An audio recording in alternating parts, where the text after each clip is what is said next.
So welcome. Yeah, I wanted to just kind of have my little hellos and all that kind of good stuff. You look as young as ever and good as ever. And Thank everyone you. knows that Chante Moore is the bomb.com. So welcome to my fourth annual Woman's Experience. It's very different this year, but I'm so glad to have you. This year is called Woman to Woman.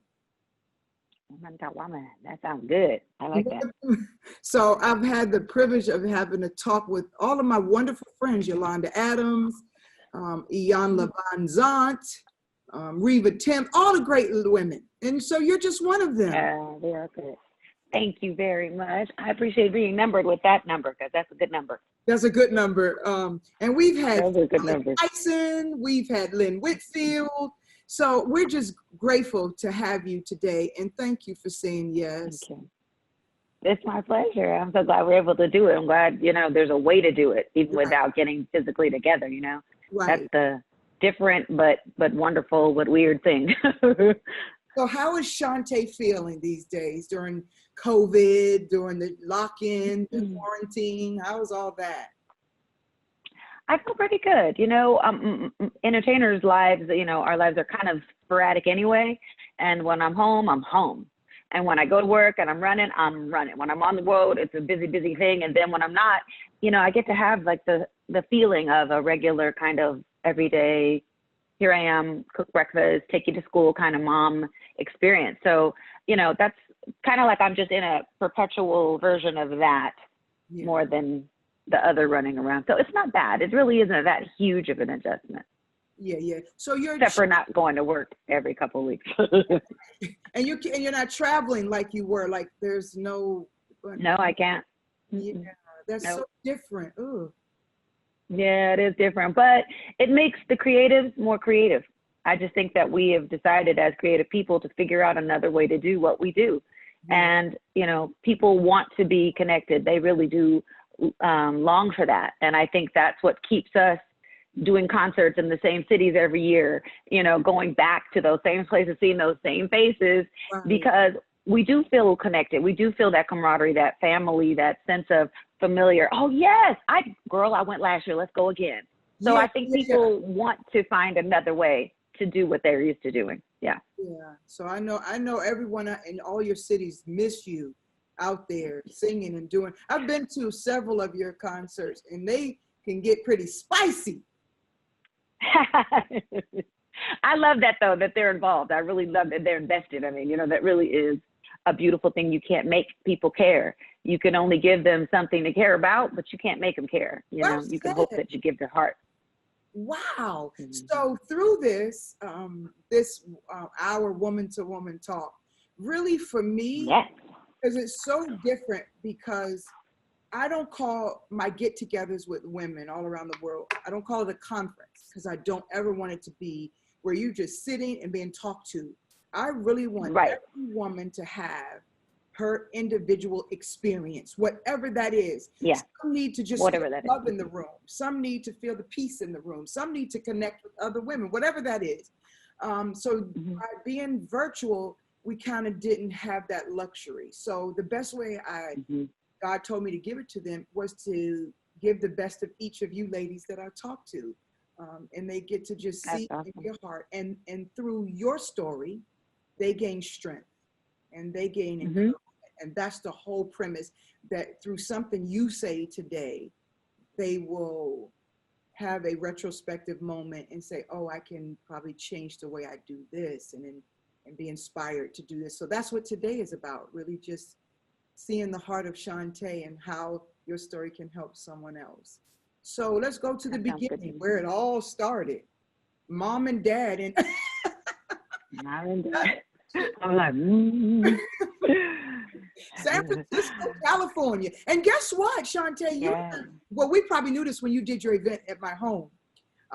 We share the same birthday month.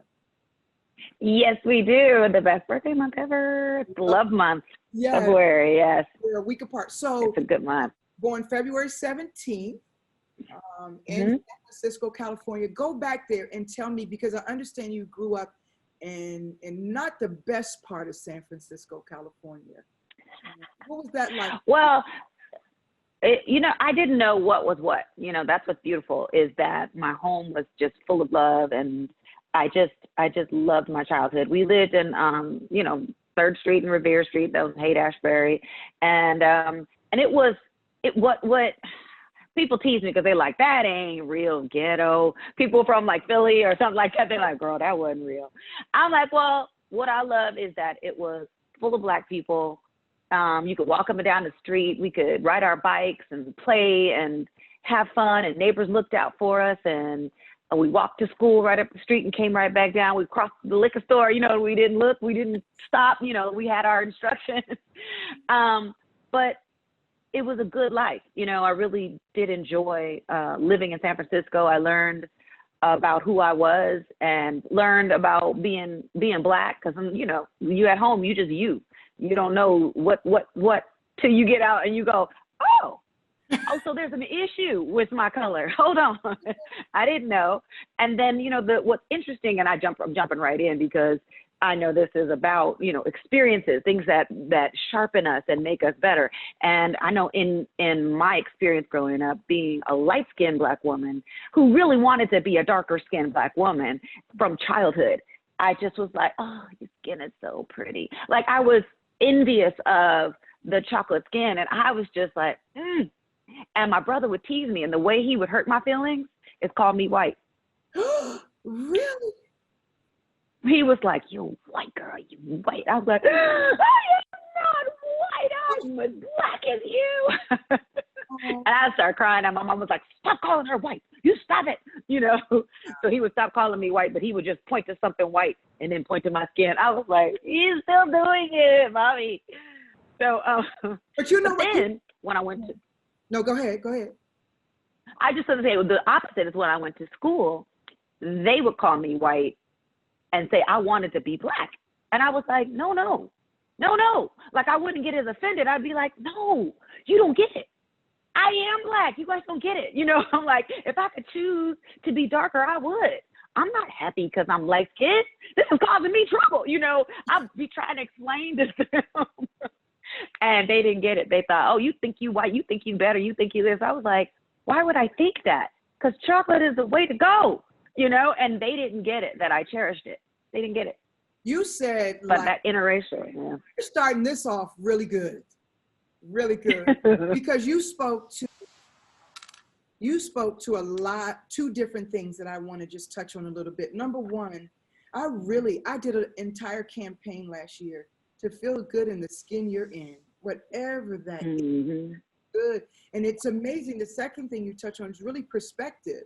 So the perspective you had of yourself was not the perspective even your brother had or your schoolmates had. No.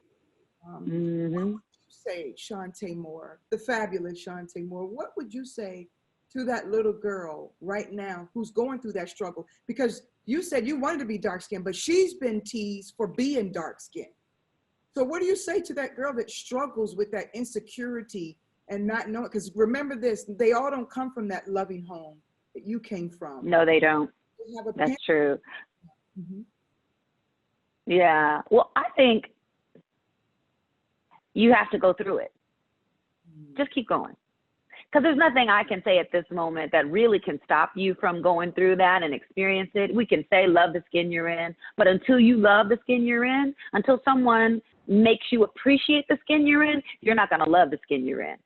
When you really realize how beautiful you are, that's when it's going to come to light for you. And that's when someone sees you for who you are, your value inside goes up. But that can only come from experience. Some stuff people can't tell you.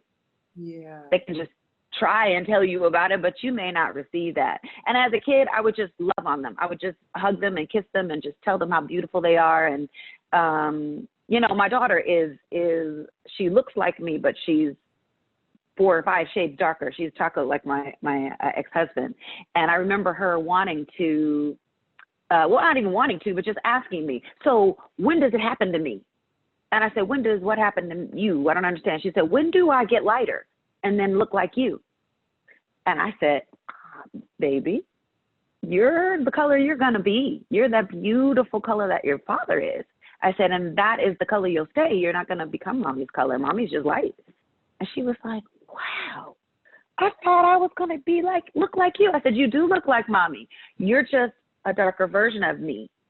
And that's all. And what's interesting, the older she gets, the more we both see how much she looks just like me, but just chocolate skin. And she's grown to love and appreciate her skin because of being around Black people more often. Growing up in our society, when we were, raising her, we go to a better school because that's what we wanted, was a good school to get a good education and da, da, da. And so, we went to more of a white school, which I don't even know if that's better for them in the end, because, they get a good education in that sense where you get better books or equipment or whatever, nonviolence or whatever it is. But now there's violence everywhere and there's a sense of not knowing who you are. So I don't know if it really balances out that way, but she understands now the value of being a Black woman. And I love that each of us have a journey. We have a journey and we got to take it. My journey is different than hers, but I got to testify to somebody else who's light skinned, who doesn't appreciate that, or who thinks too much of themselves. Yeah. Because it's not a choice. This right here is not a choice. Yeah. Well, I mean, I may go out and tan and get a little darker, which I absolutely love. And I'm a little darker right now. But to appreciate my skin is what it's about. It's about being the Black woman on the inside, that we're so many shades of beautiful colors that no one can just pigeonhole us into anything. Yeah. I'm always amazed that we have different color butterflies and different color birds and different kind of, but we never say, oh, I love that yellow butterfly. We just love the butterfly. And I wish that we as humans could do that same thing, because all of our internal organs are exactly the same. In order for us to survive, we have to have a heart and kidneys and liver and veins. So I don't understand. And I'm hoping, I do believe that people have to have their own collision course with their own reality, but I do believe we can inspire them. And so I want them to know that light, dark, yellow, tan, you're exactly what God created you to be. So you have a son and a daughter. How old is son? How old is daughter? Wait a minute. Daughter is oldest, yes? She's the oldest. She's 24 in about less than a month. She'll be 24 on the 25th. Okay. Yeah. And KJ is 17. He just turned 17 in April. So. Okay. So let's talk about marriage. Before we do that, I want to go back to childhood, because I understand that your mother, you were very, very, very close to, you and your sister. You have a beautiful sister too. Beautiful sister. Thank you. And you love your mother. Your mother was diagnosed with cancer. What was that like for you and your sister? Ooh. It was unreal, actually. Those kind of things. We know cancer happens. We know illnesses happen. We know death touches on everybody's doorstep, and but when it touches on yours, it becomes a whole another faith walk, and being believers and been brought up in the church, our faith was very strong. So I never accepted the possibility that the Lord was going to take her. So when she did go, because clearly the Lord wanted to take her with him, and it was devastating for me. It really was, because you never live one day without, I never lived one day without her until I lived that very first day without her. And so it shook me. It shook my foundation. She was one of the reasons why I knew no matter where I went, no matter what I was doing, somebody was praying for me. And then all of a sudden it felt like, okay, nobody is praying for me right now. Nobody is here. There is the foundation of who I am. Nobody's praying for me. And that support that I knew I had, it was like washed from underneath me. It was very sobering and very emotionally draining. But in that, I learned that I wanted to be a mother. Yeah. And so it made me move a little prematurely, but I wanted to be a mom because of that. I missed that relationship, and it made me press fast forward on that a little bit. But But the beautiful part is she instilled so much that I still hear her voice. I still hear the things she tells me to do, and oh, don't do that, baby. Well, you know. And what's funny, the next day, actually the day after that, I had to travel and do a show for the Sportsman Council or something like that. It was Michael Jordan and Bo Jackson, and it was the biggest gig I had ever had, and at that time, and they were sending a jet and sending me to, you know, to Florida to perform. And I just was like, I don't think I can do it. I was just so broken and upset about it. And I could hear my mother say, girl, you better let the dead bury the dead and go get that check. I'm gone. I'm in heaven. What are you tripping about? That was my mother, though. That was her. She would have, I heard her voice so clearly, and I started busting up. I was like, let's go make this money, y'all, because she would really want me to be able to pay my bills next month. She wanted you to live. She wanted you to live. Yeah, to keep living.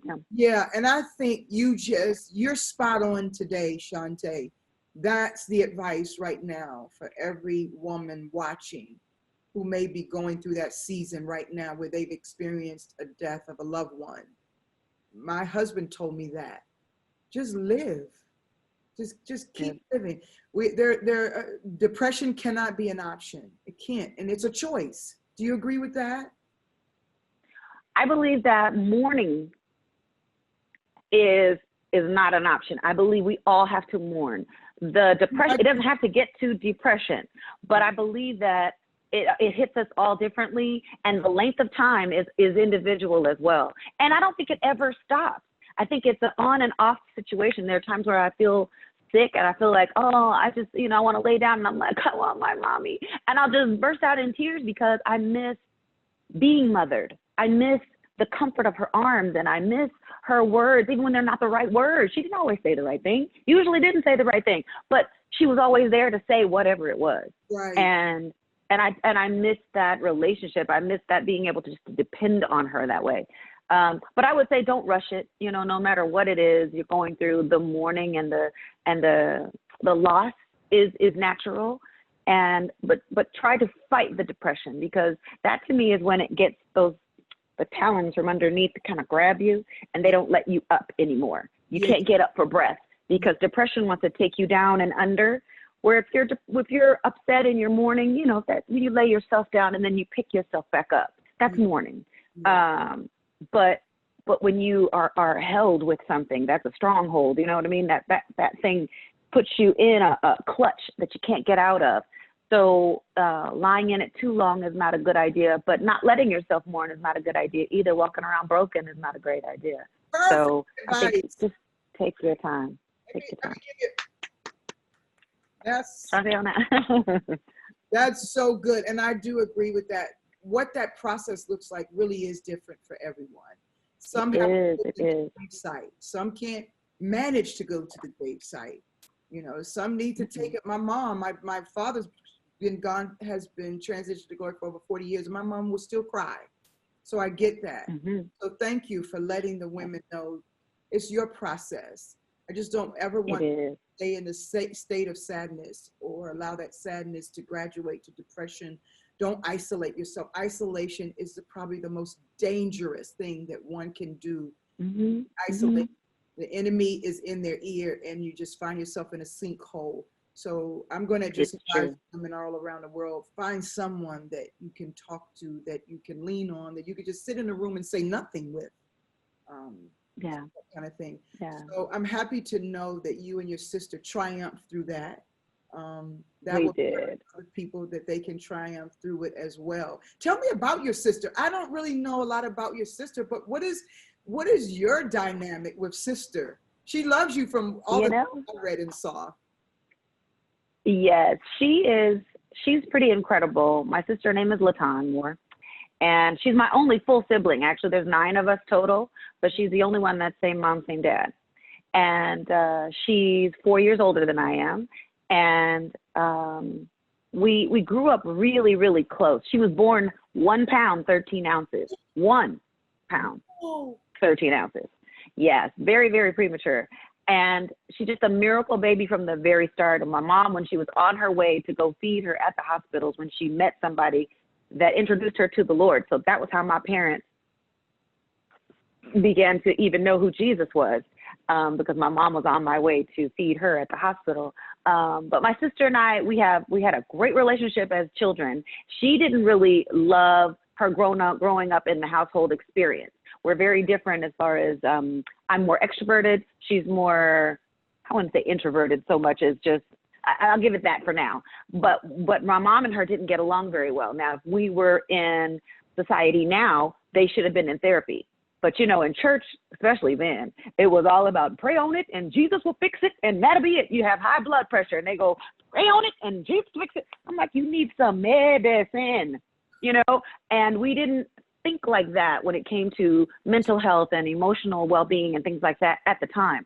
They really did. We needed to go to family counseling probably, but certainly the two of them. But nevertheless, being that she was not happy in the home when she turned 18, she was out. So she left me, and I was really, really hurt about that when she left home. Pardon me? No, I just said, oh, because I know I would have been sad. I was sad about that. But what I love is that through her journey and the Lord, really, she went through a time where she went through mental illness. And I really thought she was just depressed or just, you know, going through it, or, you know, the enemy was working, doing whatever. But she actually was having some mental stress, a really mental illness.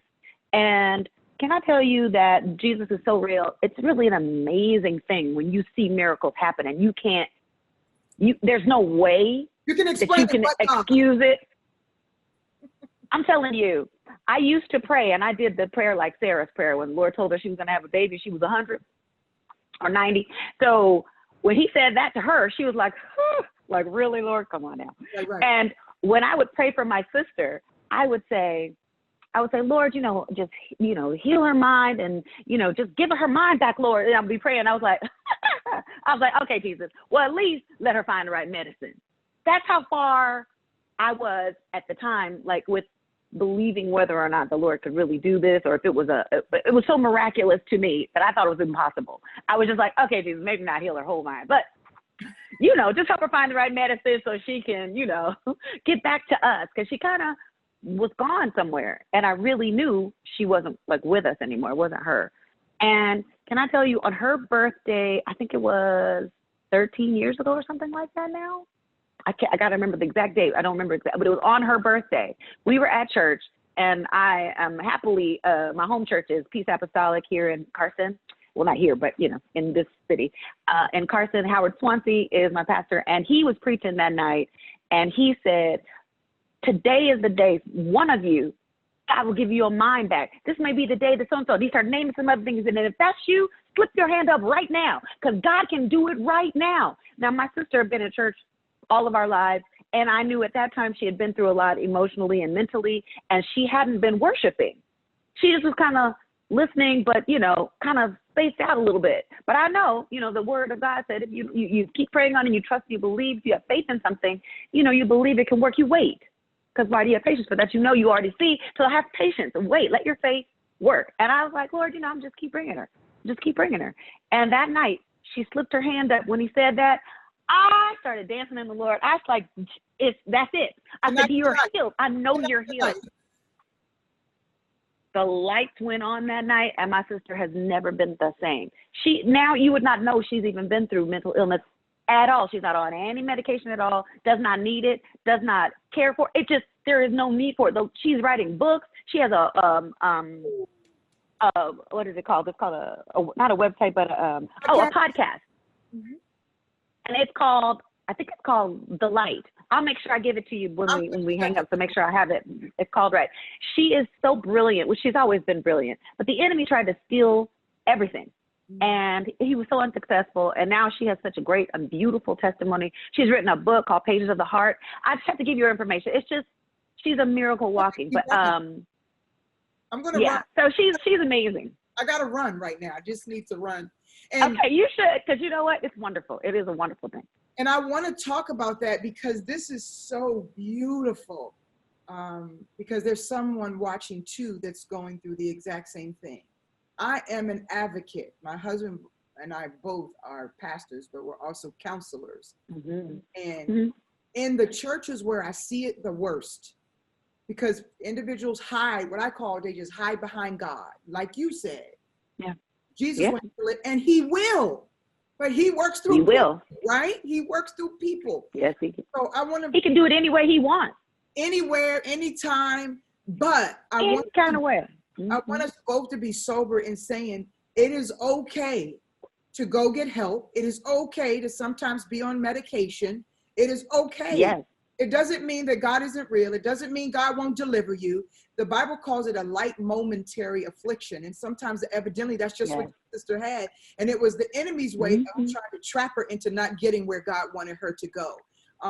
So I want to say that to every woman. It's go. Yes. Please seek the help that you need. And I want to celebrate you, Chante, for being that bold, intrepid soldier in her life. It was like, no, you're going to church. And you're going to keep going. Yeah. That's incredible. Do you two have conversations about that today, about that moment, sitting in that church, when that moment? Yeah, we start crying. Yeah. Well, she just keeps remembering the moment where it felt like her coming through this tunnel. And she said, and all I could see with my peripheral vision was you know, dancing in and out of the pews because I knew that moment had not happened in years. And I knew the Lord had done something in it. And she was like, all I knew is that I wanted to be that person that he just mentioned. And since then, just watching the steps the Lord has done, it's just, he gave her whole life back. He gave her mind back, you know, and you see miracles, you reread about them in the scriptures. But when those miracles become now miracles, then we know God is alive. That's why the Holy Ghost is so important, because that thing happened in Acts 2 and 4 happened to me. And I've watched it happen to at least 15 of my friends. So there's no question to me whether or not Jesus is real, or whether the Holy Ghost is real, or whether the Bible is authentic or not. He lives. He shows me all the time that he is a real and present and powerful God. He does stuff all the time. So there's no reason for me to try to convince you of that he lives. He lives. Stop. You can watch him yourself if you want to see him, if you look for him, and even if you don't look for him. There's a time appointed to every person. He's going to call you, and if you answer, you too can have this. It's not my job to convince you. I'm not Jesus. I'm not him. I'm just a piece of paper. I'm supposed to be a walking epistle. I'm supposed to be just a living testimony. When I fall and I get up, that's a testimony. Wow. When I fall in and I can't get up, you help me. That's your testimony. When there's something that happens to me that I can't explain, that's a beautiful thing, and I tell you about it, and you go, oh my God, that's happened to me too? Sure can. He's no respecter of persons. That's how beautiful he is. Girl. So, you know, I just believe that we all have to just continue to open up the box. God is so much bigger than we think he is. We put him in there. We put him in there with our sins. As soon as we sin, if I do something I shouldn't do, I'm like, you know what? I'm done. God's work for me is done. He's done. He's finished with me because I'm terrible and I'm a wretch undone, and he'll never be able to. Don't believe it. Not for a single word. Not for a moment. Not for a second. He didn't have to die for your sins if he didn't want to. The blood either works for all of your sins or it doesn't work for all of your sins. Yes, yes. Either it does or it doesn't. Not just for some of them until you get to here and then, oh no, you just went over your quota. I should be done then. I should have no more grace. I think I've used up all the grace. But he said, no, mercies are new every single morning. Every morning that you can say, you know what? Let me try it again, Lord. Let me put forth my best foot again. That's the problem, is we don't put forth our best foot. Now, if our intentions are not to live for him, that's when I feel like you mess yourself up. You're talking right. But if you don't turn around, you get back up again and you go, you know what? I'm gonna give it my best one more time, Lord. One more time. If you give me one, Jesus. If you just give me one more time, I'll prove you wrong. I'll prove the world wrong and prove you right. Let me just show you that I mean what I say. Let me prove to me I mean what I say. Stop it, Chante. Because me is a wretch undone, honey. Me is a mess. This girl right here. This chick, I want to pinch her. Let me ask you, did you plan on preaching like this when I said we were going to do this No. with woman? Okay. No, we should start talking about some real stuff. I'm like, Jesus. I don't Listen here. Ask you any more questions. You just need to preach on that. Because you keep saying that won't even let me get to these questions. Do you know how many people sit in my chair in my office just in despair about life when they don't realize it's not God, it's not Satan, it's you, boo, it's you. And until we can pick the mirror up and point it to ourselves and say, God is always going to do his part. But what am I doing? Am I loving? Am I forgiving? Do I know who I am? Do I know whose I am? Do I know my strength in him? Do I know I can overcome? Do I know I can do all things through Christ? And that's what you're speaking on today. I should have just let you preach it. And let me just say one more thing, because you said, do you know how strong you are in him? That's the deal. Yeah. That's the clincher right there. That's the deciding factor, is in him. Yes. The problem is we try to do things outside of him. That's when I get in trouble, is when I go, I got this. I'm strong and I'm holy. Okay. And I'm living right. And I got this. I got it. No, honey. Don't think you have the power to do it. You don't have the power. The power of God is upon you and in you. Thank you, Christ. In me is the hope of glory. But when I step outside, or I step in my pride, or my self intelligence, or my own idea about how it's supposed to be, that's when I get myself in trouble. Hide in him, in the shadow of his wings. Hide in him. That's where safety is. So don't think you can do it by yourself. You are nothing without him. So don't boast in yourself. Don't be like, oh yes, and you can do this, you can do it. No, you can't. You cannot do this without Jesus, because that is the trick of the enemy and the trick of your flesh, to make you think you can do it. No, you cannot do it without him. It is with him, in him. Hold on. I got to get something. Hold on. I didn't even put.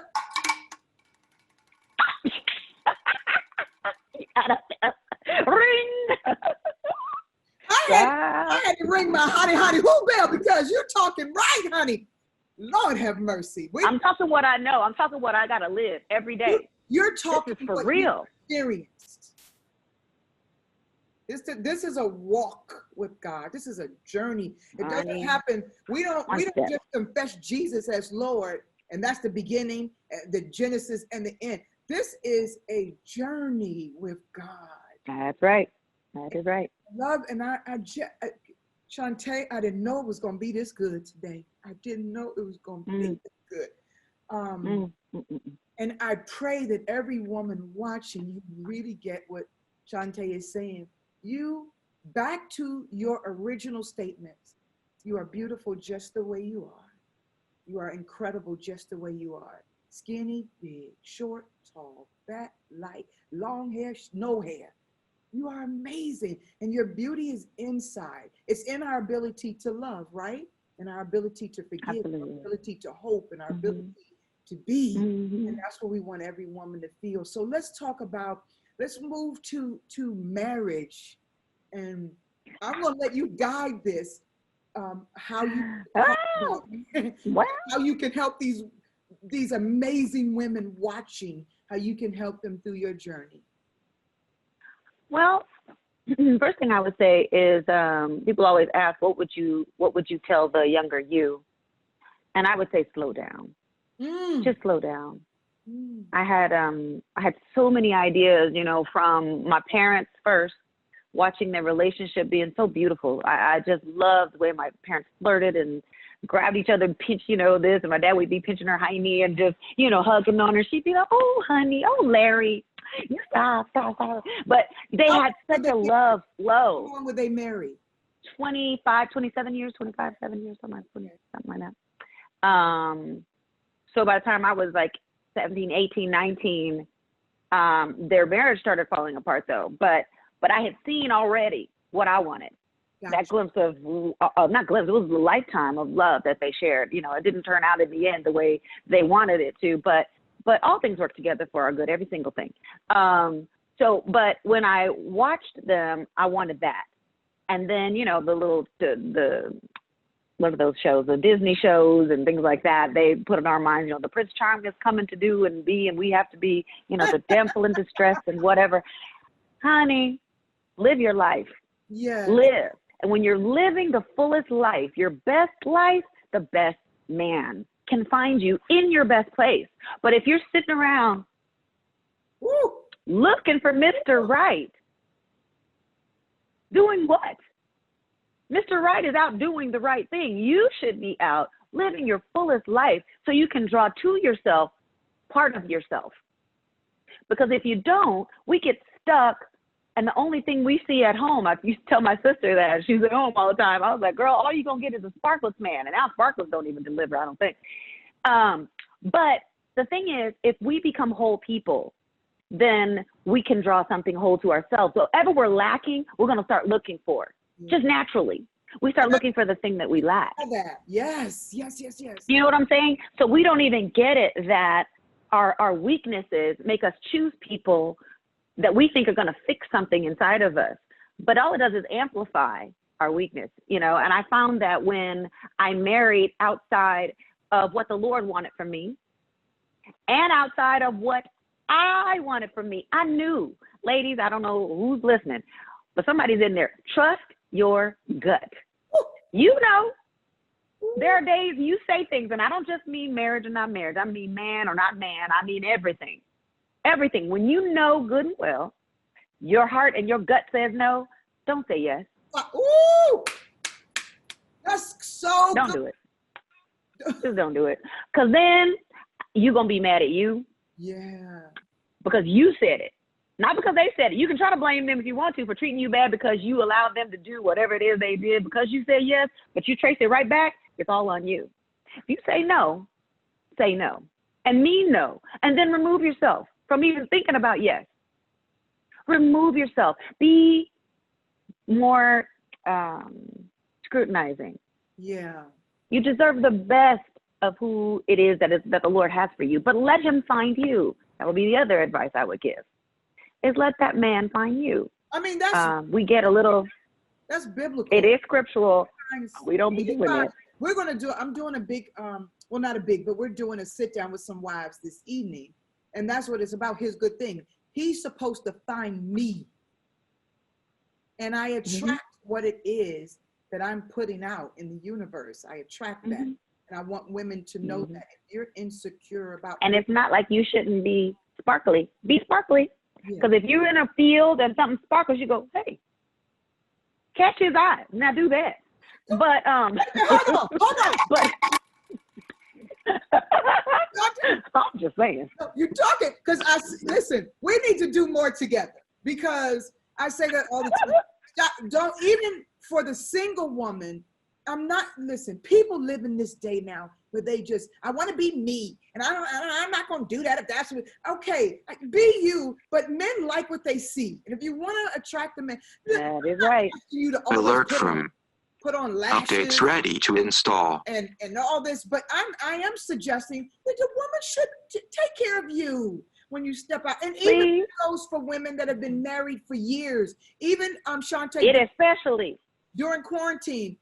October, I will be married 27 years, but we've been together 35 since I was 15 years old. Awesome. And so even during quarantine, we still working every day, but I get up every day. Yes. I put on I don't wear all this makeup, but I put on my little mascara. I drop my pearls. Yep. And that's really important. So, but I love what you were saying about your no means no. Your no means no. And when I was reading your story, if you're comfortable to talk about it, I understand there was an incident that happened when you were much younger. And I was so, it made me just take a pause when you said what that gentleman said to you walking out that door. And he said, if you get back at him for doing what he did to you, then go be a success. What did that mean to you, that moment? And how has that played out in your life today? You know, it's interesting because as a child growing up in the church, I really had made a vow to the Lord to be a virgin when I married. And then it's funny, when your capacity is overrun, because he was more than I expected. You know, a boy my age would not have been able to convince me or coerce me or to take it from me. And being in that place with him and him saying, because after he took my virginity, he said he knew he had done something very harmful. And what's funny is that I never took it as rape until I became an adult, until I was like 40 something. I don't know what it was, but I always said he took my virginity and blah, blah, blah, and he took my virginity. And I was seeing a therapist and she said, what do you mean by took your virginity? I was like, well, you know, I was saying this and then I said no, but then, you know, he kind of just went on and took it anyway. So, you know, She was like, honey, that's called rape when you say no and they make the no a yes, even though you said no. I said, oh, wow. Because I never would have put that on him because he loved me. So I didn't connect that with rape. But the fact that he knew he had... Go on, because we can't leave that alone. We can't leave that alone. Because I'm pretty sure there's a woman your age, our age, older than us that is still sitting on that and thinking some way, Ylawnda and I talked about this, in some way blaming themselves. Yes. Or not acknowledging it as rape. So I'm just not knowing. Right. So I want you to reiterate what the counselor said to you again that made you go, oh, so it wasn't him just taking it. He violated. Yeah. Can you repeat that? Yeah. Sure. Yeah. The point in the moment was, my perception of it was, because I loved him, he could take it, but that wasn't rape. Jesus. Even though I was a virgin. And so you said no. I had never done it before at all. And I said no, I didn't want to do it. He was upset with me and wanted to break up, and then he flipped it, was like, wait a minute, like, why am I leaving this chick a virgin? So, you know, he made a decision in his head, and now I can see it. But as that 17-year-old girl, I didn't understand it. But he flipped it and got really nice and was like, no, we need to save our relationship and, you know, take it to the next level and da-da-da. And I was like, no, because I just don't think I just don't want to cry. No, because no. And then him just walking me to the bedroom, you know, and I'm going, but so it wasn't a violent crime, like, you know, So that's how we see rape in our own image, because that's what we see on TV. But that's not what rape is. Rape is when you say no, you do not want to do it, and he does not accept the no, whether it be no, or please stop. Whatever it is, that is, good. Any of that is, all of that is no. Good. All of that should stop a gentleman, a real man, in his tracks and say, you know what? Tonight's not the night for you. Maybe another night. Whatever it is, no means no for real. It really does mean no. So it's not your fault. You can be as sexy as you want to. However, be careful. Don't put yourself in situations. And I do know that I'm sure I'm not unlike many women in this world who put ourselves in situations. That wasn't one of them. But I put myself in places where everything said yes, but I said no. Even that's rape if you do it. But it's just unwise. Just stop being unwise, ladies. We can be sexy and we can be, tempting and all of that stuff. Just don't put yourself in the lion's den with pork chop panties. You know what I mean? That's what my mom used to say. Don't put on pork chop panties now.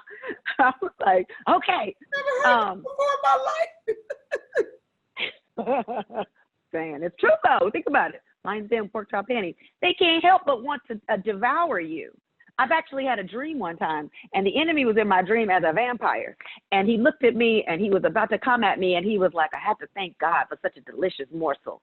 And he went at me like this. Like, Liv, he said, I have to thank God for such a delicious morsel. Now, that's how the enemy sees us. Yeah. He wants to eat and devour and chew us up and spit us out. He wants to sift us as wheat. We don't sift wheat very much these days, but just take you and turn you to dust is the point. Yes. And we have to be wiser than that. We have to be a little more wise and not put ourselves in those situations. But if you find yourself in that situation, do whatever you can to get out of it. Fight, cut, cuss, scratch, bite them, do whatever you got to do to get out. But no does mean no, and absolutely so. I went around the world and back, but. Yeah, no, I love it because someone needed to hear that. And they would have been misled by thinking he loved me. The enemy is not Chante, and I know you agree. The enemy is not in a red suit with horns. Nope. The enemy Mhm. is dressed well, smell, whether it's Yep. in the form of a male or a female. It's a Jezebel or whatever. They smell good. They look good. They know what to say. That's why it's called Yeah. deceiver. That's why he's called the deceiver, because he's not going to come looking Mhm. like the enemy. So I'm so glad you said that. Mhm. When you say no, it means no. And do not let the language of what you like to hear fool you into Yeah. doing something that you don't acquiesce to. That's a big message for women around the world. And the second thing I want to say to that, don't think he's the only one. I think some women get trapped into thinking they'll never be loved again. So they better take love Oh, any no. way they get it. Some are used to that love. I think Ylawnda even spoke to that. They were so used to being loved in that dangerous way, they didn't know another way to Yes. be loved. But you and I are We called it boring. Right. to tell women that's not the case. Love doesn't hurt. It doesn't hurt you. No, it does not. It's not gonna, you're never gonna always agree, but love does not hurt you. Love does not seek to hurt you. And if it does, it's not love. Can we say that loud and proud? Yes, absolutely. That is not love. Not love for you. That's love for them. Well, girl, I'm loving you. Wait a minute. I gotta keep. Ring the bell, girl. I'm so glad I have my bell next to me, girl. All right, we gotta move on because I don't even know what time it is. What time did we start? Somebody coming in. I don't know. Thaddeus, come tell me what time we started. I don't know what time we started. I think So- it was. Was it 3? That's okay. Go ahead. Yeah, 2. I don't know what time it was. I got so into this. So I'm so glad that you said that. So when you got through the marital pieces of your life and you were going through, because you had 3 marriages. Yes, I did. So at the conclusion of that, who was Chante Moore into that? Because I know you learned a lot. You You said know what? you learned some things about you. So who did Chante become? You know what? She's still becoming. Ooh. Let me say that. Because I'm still learning who this woman here is, because I've never lived this day before. And I still make changes and shifts and upgrades and amputations. And you know what I mean? I got to let go of things and let other stuff just be pulled and stretched. I'm still learning. There was a time period in which I was, I don't know if I should say this or not, but I guess I'm going to say what's real in my head, in my heart, in my life. So what happened after I was married 3 times, I found out like that was a big, huge chunk of my life. Yeah. I had been married more than I had not been married in my life. Okay. Like the 3 marriages put together added up to more years than I had been on, like in dating at all. And then I started going, well, you know, I deserve, not Jesus, I deserve to live like a single girl. I want to go and do and be and try and, you know, go on a date, let it take me out and bring me back home and then drop me off and da-da-da.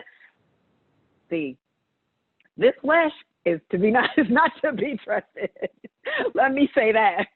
Because what I felt like I deserved sent me through a trial I wasn't even ready for. Woo. I just wasn't even ready for it. A lesson that I learned it was a hard but valuable, not wasted lesson, because it made me the woman I am today.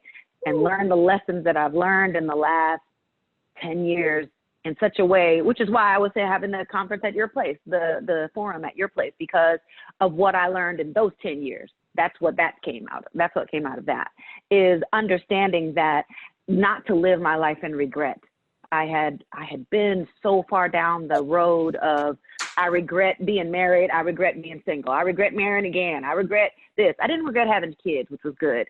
But so many regrets. Why'd you do that, Chante? And why'd you do that? Just beating myself up. I had just gotten to the place, but I did regret so much that I just found myself I had whiplash just looking back. That's not what the Lord wants for us. He said, you're not even worthy of the crown if you keep looking back. Go this way. What is wrong with you? Press toward the mark. You forget those things behind you. Even if that was yesterday, you got to forget it. You can't fix it. This is already gone. And that's what I learned after going out there and trying to regain my youth or regain my sexy or be a single girl and do what the single girls do. And first of all, it's not for you. If you're in the church, that's why you're in there, because you're not supposed to be like the world. We're not going to look like them. We're not going to sound like them. Our lives are not going to resemble theirs. We're not going to be able to go, okay, that's them and here's me.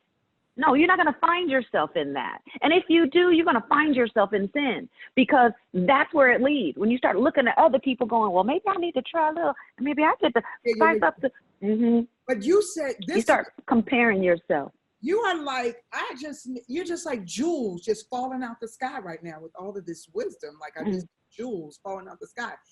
Do you know how many people live with whiplash, to your point? They cannot, it's to me, because I was telling one of the other beautiful ladies I interviewed, I see in picture, and I just see people like that in quicksand, and they're struggling to get to the surface and they can't. At their own doing, Yes. What was your moment? What was the year? What was the season when you said, Chante, we're not going to keep doing this whiplash thing? I just want you to explain, what was that? 3 years ago is when it happened, when I really got a hold of myself, because I had become depressed and trapped in my own sadness, in my own idea about who I was supposed to be at that point. From my career, to me as a woman, to me as being single, as me as not being the married woman that I thought I was supposed to be till the end of time, or being the parent I thought I was supposed to be, and being how I thought it was supposed. Nothing looked like I wanted it to look at all. And so I just thought, okay, complete failure from top to bottom. Everything is a failure. And then my son was actually having a time, because he was 16 at the time, no, 14 at the time, Jesus. So he was turning from a young boy to a young man, and that transition is a tough one. And as a single mom, I'm trying to read that and give him what he needs and give him space, but, come up and don't be too far, and trying to, I'm trying to do everything I'm supposed to do as the mom. And I don't know it all, because we don't know how to do this until we do this. People tell you all day long how to parent, but you don't have the manual to my son. And so because you don't, you could say, do that, and I try it and it doesn't work. Then I'm going, okay, Lord, what do I do? So nonetheless, he was going through something, and I went in his room, and what I do know how to do is pray. What I do know how to do is, give of myself and say, you know what, baby, what I'm going to do is I'm going to pray, and we're going to fight hard, and we're going to give it to the Lord. And, I want you to go to therapy, and I want you to do this. And I just gave him the pep talk of life. And then I walked out, and the Lord tapped me on my shoulder, and he said, you're a hypocrite. Woo! And I was like, weren't expecting that. People say Jesus don't talk. Yes, he does. Yes, he does. Yes, he does. Oh my goodness. He tapped me on my shoulder. Because I was like, huh? What? He said, you're a hypocrite. What happens if you dig yourself out of the pit you're in? No, if he digs himself out of the pit he's in, and he's out and better, and you're still there, you can't help him. What if he falls back in? Then you're both in the pit again. Physician, heal thyself. You go to therapy. You get some medication. How about you work it out and figure out how to be a better you, so that you can show him and then help him. Stop being a hypocrite. I was like, well, all right. Because I didn't believe in therapy. I didn't believe in all that. I was like, what, talk about it? I talk to my girlfriends all about it all the time. What's therapy going to do? But there's something about, and let's give this a correlation to hair. I can do my hair and I can do my makeup. But when a professional comes and does your hair and makeup, you go, oh, shoot, I didn't realize y'all was a professional up in here. Then you realize what it's supposed to look like. You like, I can do this myself. I can do this. And then when somebody comes and, oh, yeah, and puts you together, you're like, oh, that's what I really look good. So that's the same thing as with talking to a real therapist as opposed to talking to a really smart friend.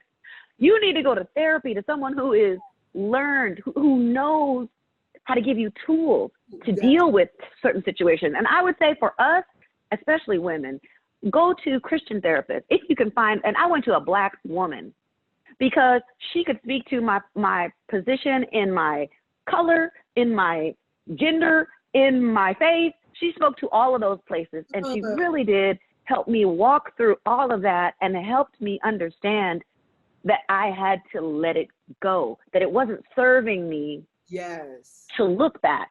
And it was just me beating me up because of being a perfectionist and being one who wants to be excellent, looking back at my things that I felt like, okay, I messed that up, or I messed that up, I messed that up, and I messed that up. Okay, so what? Now what?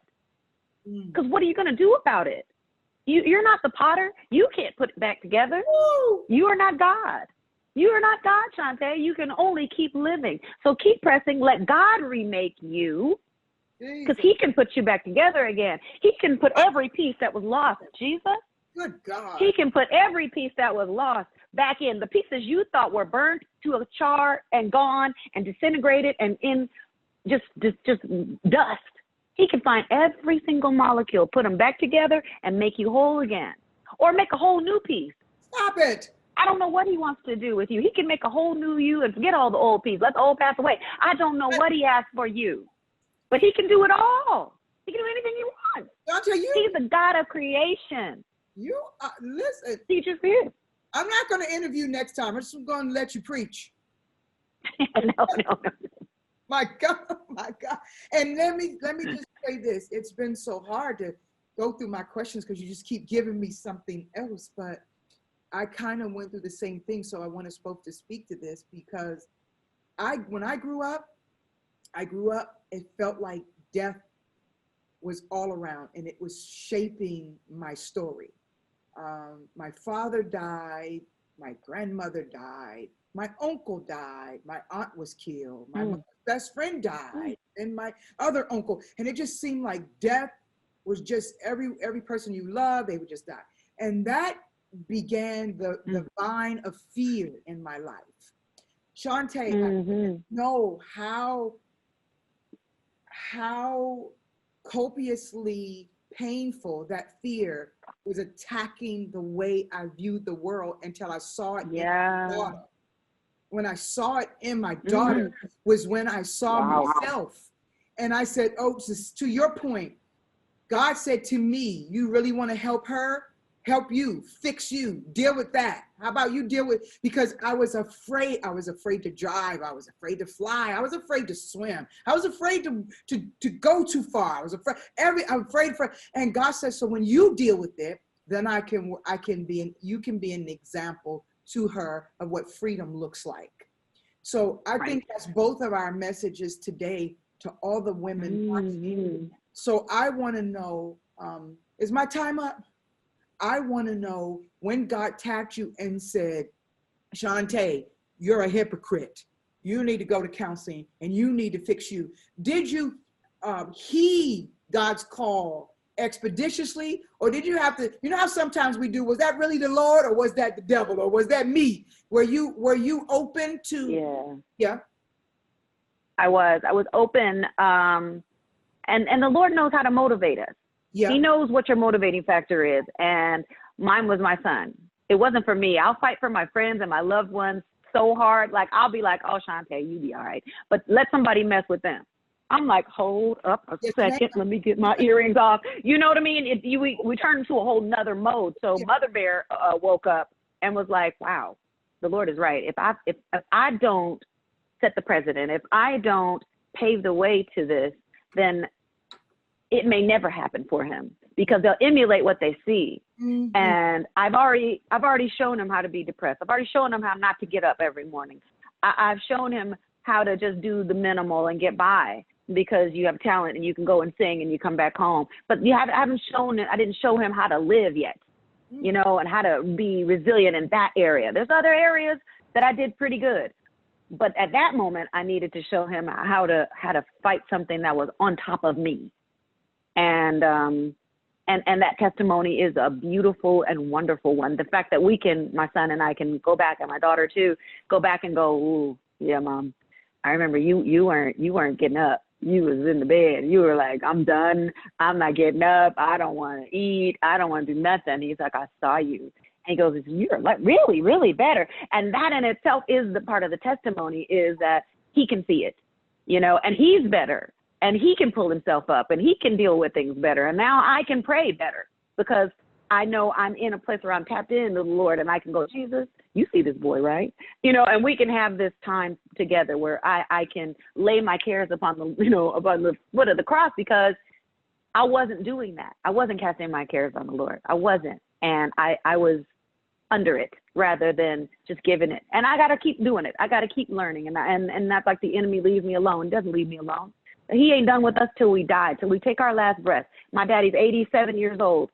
87 years old. The enemy's still trying to get him. He wants to get you before you die. He wants your soul, not just your life. He doesn't just want these years. That's like that to him. He's been around a long, long time. Just like Jesus wants your soul, the enemy wants your soul. That's the battle. It's not just your witness. It's your soul he wants. Yes. And not because he's going to torture you. It's because he's going to be tortured. He just wants nobody to win with him. He's a misery that loves company. That's who he is. So just know that it is part of your journey to keep fighting and not give up. Just get back up again. If you just get back up. If you just get back up. Rest if you must. Just rest. It's okay to have those times, because I've got them, and we're in the middle of these kind of times where everything feels like it's crazy. And it is. It is crazy. It not even feels like it's crazy. It is crazy. I drive by things and I'm going, Lord, that's all shut down. Look at the people walking around riding bicycles with masks on. What in the world? What kind of world is it that we're in? We're really and it's nothing like it was. But let me tell you, keep fighting.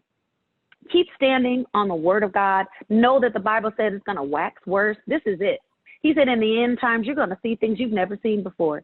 And it may not be the end of days just yet, but it might be the end of your days soon. So live like it's your last.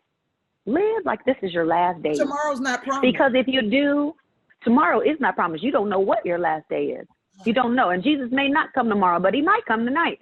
I don't know when he's coming, but your breath might be your last today. So live like this is it. Because if you do, we'll live like it matters. We'll live like it really matters what I say and what I do and who I reach out to. And putting off till tomorrow is not an option, because there may not be a tomorrow. So we have to seize the day and seize the moments and really redeem the time that we have within our grasp, because it's not guaranteed for us. And we have to cherish it and be grateful. That's the other thing that I've learned more than anything, is just to be grateful. Don't wait until to go, you know what, as soon as I did that with this house, I was going to move this year. And I was like, I'm going to move, so I'm not going to do that. I'm going to move, so I'm not going to do that. Second round of quarantine, I was like, oh no, I'm buying an above ground jacuzzi. I'm decorating this. I'm putting this up. I'm starting that. I'm doing it. I just started just doing stuff in this house, in this one, in this space, right now. Because that's what I got, is right now. Just right now. Not that I'll blow everything just because I may not have it tomorrow. I don't mean that. Don't be unwise. But redeem the time. Do the best with what you got. That's the most you can do. Yeah, my husband said to me, I write about this in my book, one of the greatest lessons God ever taught me through him. Because of the way I grew up in a very loving home. There could not have been a more loving mother than my mother. But just seeing death around me, seeing that struggle, tried to shape me, as I said, into this fearful person. So I always planned my life based on this fear. Everything had to be planned out to cater to the fear. And I remember the doctors thought I had breast cancer. And I said to my husband, he told me go to the doctors. Long story short, he could tell I was worried. And one day he said, look at me. He said, just live. And I said, okay. He said, no, you don't hear me. Just live. And he was relentless in repeating that until he knew I got what he was saying. Chante, I want you to speak to this based on what you were just saying. It's not always going to be the picture perfect idea of what we have shaped in our heads. It's not always going to be in that moment what God showed us. No. But we do have to keep living. Faith Faith is a beautiful thing, but it means nothing without work, right? So we have to work. That's right. So without work is dead. I want to say I'm so proud of you as your sister to hear you say that your children saw you in that place, that they got a chance to see mommy get up. That did something to my heart right there, because Me I too. love my children. I love them way too much than a mother should love her children. Can you speak to that? Because that's a thing right now. Somebody watching right now is in that place you used to be in, where they don't want to get out the bed. They can't get out the bed. They can't even find a way. Can you talk to, because not only did you do it for yourself, but your children, what you did was you became a generational curse breaker, Chante, because you broke the curse that they would not continue. So tell me, I want to know all about what you think that did for your children, how that has impacted them and making them who, because your daughter's 24. How old is the son? Yep. So that was 3 years ago. He's 17 now. So he was Okay. 14 then. Okay. Well, I think the first thing is keep a journal, because we forget. He said, count your blessings, name them one by one. And I believe writing things down is a blessing to us, because sometimes we forget. We have short memory when it comes to good stuff. We remember all those tragic moments. We're like, and then they passed. And then we're like, oh, yeah. But let's write down everything, how it felt, what I did. Get out of bed, if it's for 5 minutes a day. It doesn't have to be all day long, rearranging the entire house. Get a little segment at a time. Do a little at a time. Just little things. And then the mess gets smaller, or the problem gets a little less complex, or whatever it is that you're trying to do. Make lunch, make sandwiches. If you haven't made dinner yet, it's okay. Make some sandwiches and spend some quality time with your kids. But all time is quality time with your kids. If it's an Uno game, or sitting there looking at each other playing the blink game and not say, who can blink the fastest, whatever it is, do something. If it's remember this old game, I don't know what it is. Whatever it is to connect with your kids, do something. And it's hard to do. The older they get, you're going, what do you want to do again? Watch animation. Watch it. You can go ahead and watch it for just a little while. One segment, whatever it is. Take bite-sized pieces is all I'm saying. Don't try to overwhelm and rehaul your whole life in one moment. It's not going to happen, and it'll overwhelm you. So I would just say take little steps at a time, and then get back in bed. It's okay to rest and say, you know what? Pat yourself on the back. Give yourself good job. You got out of bed and you did that. Give yourself a little bit more time and say, okay, tomorrow I'm going to get up at whatever time it is from 1 to 2. I'm going to do this. Get up and give yourself the satisfaction of going, I did it. So you can go, good job, me. That's all you need. It's just a little bit at a time. You don't need the whole thing conquered. You don't need to conquer it all, not in one moment. A little bit at a time. So that would be my advice to you. Just write it down each day and just say, you know what, I got up and I did this. If that's all you write about that day is what you did when you got up, sit it down and write about it again the next day, something else. Or the same thing for a while and then add on, whatever it is. Just don't let it be just the same day over and over again. Break it up with a little something. And God is not looking for perfection, nor should you be. He is the only perfect one. He is the only perfect one. He said, Mark's the perfect one. That's what he said. And there's only Christ is it. That's it. That's why he came. Because he's perfect, not because we're perfect. If we could do it in ourselves, we wouldn't have needed him to come. He wouldn't even have to shed his blood at all. So just know, apply the blood. It's there for us. Take his strength. Take his yoke upon us. His yoke is easy. His burdens are light. Our burdens are heavy. My burdens are way too heavy, but I'm casting my cares upon him. I don't even want to have them. I'm like, Lord, you take it. That doesn't mean I don't have to be responsible. Unfortunately, I just wish Jesus could do it. I wish Jesus could do it all without my help, but he will give us strength if we allow him to. And I think if we take the small steps, just a little bit at a time, that we're going to be better and better and better, and we'll see progress. Because if you just take a little, let's that little, what are those things called? Those little snails. Yeah. And the snail can look back at that little slithery little thing that's behind him. We see, and like, have you ever seen that? You ever been out and playing when you were a kid and you see the snail and you're like, that snail's there. And you go, you play, you come back and you see that line. Yep. And it don't look like that snail moving at all, but that line is behind him. Yeah. That's what it's going to start looking like. You go, oh, Chante, how good. That's the time you can look back. That's That's great. when you can look back and go, ooh, look how far God brought me. That's golden advice, golden. Because the Bible says all we need is faith the size of a mustard seed. You don't need this, this gigantic faith, just the size of a mustard seed. And you gave splendid advice. Just get up, and do something for 5 minutes, do something. And Yep. that, the adulation of that you have in that moment for that small accomplishment leads to another accomplishment, leads to another. And that, Chante, is actually how I dealt with my fear. I did a little bit every day. And I remember some days when I first started driving again, I would try, just to drive a mile down the road, I would just begin to panic. But I would celebrate that mile down the road. And the next day I would challenge that's right. harder and challenge myself to go. Now today, it's hard to believe I even had that season. So that was such good advice to someone out there dealing with whatever it is. You have been such a treasure to talk to. I knew it was going to be great, but I didn't know it was going to be this great. And when things are over, Thank you, Ylawnda. No, it's true. When we're back to when COVID is eradicated, I really want you to come to the church and speak to them. I would love to. Because you're good on the eyes. That's number one. And who Donnie Simpson said, I'm gonna have to get a piece of it before you leave. Donnie Simpson said that your voice does vocal gymnastics. And I said, that's probably the best way to describe it.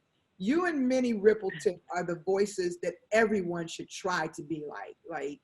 I don't think so. No. We have our opinions. I think there's other voices. No, I think everybody's voice is so different. That's what I love. And even though I am similar to her, what I love is that she has such a sweetness and a strength in her voice as well. I do love Minnie, though. I do love her. But I mean, we all have our opinion. You know, Ylawnda Adams is my friend, and the girl I have to call her some days and go, when she sang for the president, I say, Ylawnda, you didn't have to sing that song that well in front of that man. But you just do different things with your voice. But before we get to that, because I just want you to sing a 30 seconds of something. 30, because I need that break the glass something you do. But I want to end it with this. You have been a treasure. You are just beautiful inside and out. I want to shout out Kevin LeVar and Shondell. Kevin! Yeah, they're our godchildren. But Kevin was the way we made ourselves. He introduced us to you.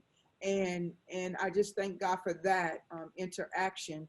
And it has been a pleasure knowing you. I'm always here for you, to support your dreams. But I like to do something we call your favorite segment. I just want to know your favorite. Who's your favorite singer? Oh, gosh, it can't be. I don't have just one. Okay. You name Ylawnda, I'm like, Shaka, Anita, Patti LaBelle. Oh, God, Gladys Knight. I can't just name one. If I could put all Sade, it's so many of them. Okay. I can't. Brandy, love her runs, and Kim Burrell, Jesus. There's too many. Okay. It's too many of them. What's your favorite food? Crab. Everybody loves crabs. Alaskan king crab and corn. Those are my two things. Crab and corn together, you could just leave me there. No utensils, just me. Just all in it. I'm horrible. My husband always says it's too much work to eat crabs. He says it's just too. I don't eat crabs, but everyone loves crabs. I need a pair of scissors. Yeah, just cut it open. Pull them out. What's your favorite Bible story or verse? You've said my favorite Bible story is Jacob and Esau. I remember reading that, and it struck me so deeply because of the dynamic of the father blessing the son, and he was blessed, and then the brother and the mother, plotting against the other brother, but the other brother was so unwise and he gave away his birthright. But then Jacob was blessed even though he was a trickster, and God knew the moment they came out that he was blessed and hated him and loved him. He knew. I was like, Jesus, that's too many things. And then he changed his name because he fought so hard. What? I love it. That's my favorite. And then changed his name to Israel. I'm like, okay, change my name. What's my new name, Jesus? What's my new name? I want a new name. Look here. Change me. Chante, that's your message topic. Change my name. I like it. Change my name. Yes, ma'am. You need to work on that. That might be your next single. Change my name. Just saying. Change my name. I like that. I like that. I like that. That might be You just said something right there. So I'll put that out there. That might be Chante's next single. I take it. I take it. You still have a lot of things to do. Who's your favorite actor or actress? Well, favorite comedian was Jerry Lewis. Oh. I think I correlate him with my childhood and having so much fun as a kid, and just the lightness of his comedy, him being so goofy, and I'm goofy. But it takes me back to such a joyful place. There's a whole bunch I like. I mean, from, there's so many of them. I can't even think of just one. What's the name? Pretty Woman girl. I like her. Julia Roberts. I like her. I like, You Got Mail. What's her name? The blonde haired. I like romantic comedies. Meg Ryan. Yeah, I like her too. Me too. Yeah. Me too. Me too. Yeah. Pretty Woman, when she was in Ocean's 11, and my husband took me to the Bellagio, I stood right where she stood. I told my husband he had Nita. because I was stood right where she stood. But I love Julia Roberts too. So what's your favorite movie? Favorite movie of all time? I don't know. Pretty Woman is one of them, but oh gosh, I would say An Affair to Remember, maybe. Oh, nice. Very, huh? That's I can tell you're so young, but an old school vibe. My mom and I used to watch that together. Yeah. And also, what is it?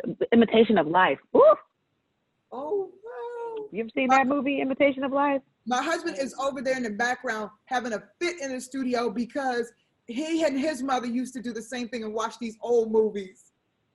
Yeah, buddy. Boy, we used to cry on that every time. We like, Chante, every time. We got to cry every time. We're like, yeah, I think we got to cry every time. So good. Next time you're in town, we'll watch it together and eat a boat. Okay, that sounds wonderful. Ooh, popcorn. I'll have crabs. And ice cream. Popcorn and ice cream. That's going to be our time. Lady. All right. Don't start me now. Finally. I'm coming.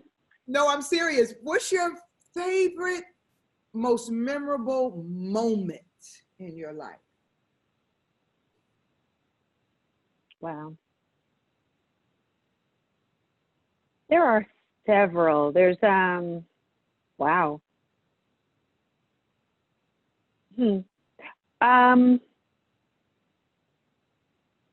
Well, I watched my mother take her last breath. Ooh. That was life-changing. She was my friend and my support, and I think we talked about when she left how things changed, and I grew up in that moment to a place that I had to really understand that everything was going to be different, and that I trusted that I trusted that my mom was with the Lord, and that was the first time I'd ever just kind of watched it happen. I've never seen anyone or anything pass on before, and knowing that my mom was with the Lord brought me joy and grief at the same time. The loss of being a mother made me want to become a mother. So that was a lot going on, and she dreamed for me and wanted me to be a huge success and always spoke that over my life. And so I knew what all she'd put in was going to play out. And I wanted to make her proud of me. Well, we're all proud of you. We are. And thank you. The story is beautiful to watch. I know it's indisputable what you've given to the women today. Honestly, I'm glad. I knew it would be great, but you went above anything I ever thought, and I can only feel what the women on the other side of this camera will feel when they watch this interview. So thank you for your willingness to tell your story, your willingness to rehash some moments that were very difficult, but I'm a lover of triumph, and I love to hear a story of triumph. Shondell, you're beautiful. Chante, you're beautiful inside and out. And thank you. I heard you earlier say, when your mother transitioned to glory, you didn't have that person you knew was there praying for you. Well, I want you to scribble my name down on a piece of paper, because I am your new prayer warrior. And I'm gonna be honest, I don't play with that. Two people I pray for outside of my family. That's Ylawnda Adams and Tina Campbell.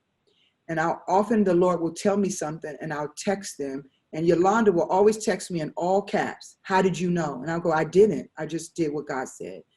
I want to add you to that list, because I want to be the person you can trust to pray for you. And I told you that when I first met you. So You did. full circle. I text you. And somehow that text got lost. But when we met up again, I reminded you and I showed you. Yeah. Sent me that day in that back room. He told me to pray for you. So I want to solidify that today. I'm your prayer warrior. Thank you. And I love appreciate you so much. Before we go, can we get a little piece of something on the Hello, my love, before the sun rises, after it goes down. I love you. I love you. I'll say it over and over again. I love you. Hey, hey, hey. Relax your mind. We can be free together. Take our time. 'Cause even through the tears, I'm waiting right here. Ooh, we're going through some hard times, but it will be, oh, it's all right, it's all right. It's all right, it's all right now. Everything's all right. I didn't have any business singing with you, but you know, it's one of those songs. Chante. Thank you, Ylawnda. I appreciate you so much. Thank you for having me here today. I know you're going to encourage many. You have such a gift for that. You're so beautiful and such a giver that you just set your own place up to forgiving. And God is going to keep blessing you over and over again. You bless me over and over again. Thank you for letting me be a part of this. Thank you. I will text you so I can get a mailing address. I'm going to send you, I believe a prophet is worth their hire. And I always send to my one a very special gift in a box. So I'll send that. And I'll talk to you soon. Thank you so much, from my heart to yours. And ladies, thank you. Thank you, Ylawnda. God bless you. And Chante, on this wonderful 4th year of our woman's experience, woman to woman. And we did that today, woman to woman. If you don't feel good, I don't know what else is going to make you feel good. Bye, everybody. Bye, Chante. Bye. Bye, Ylawnda. Bye.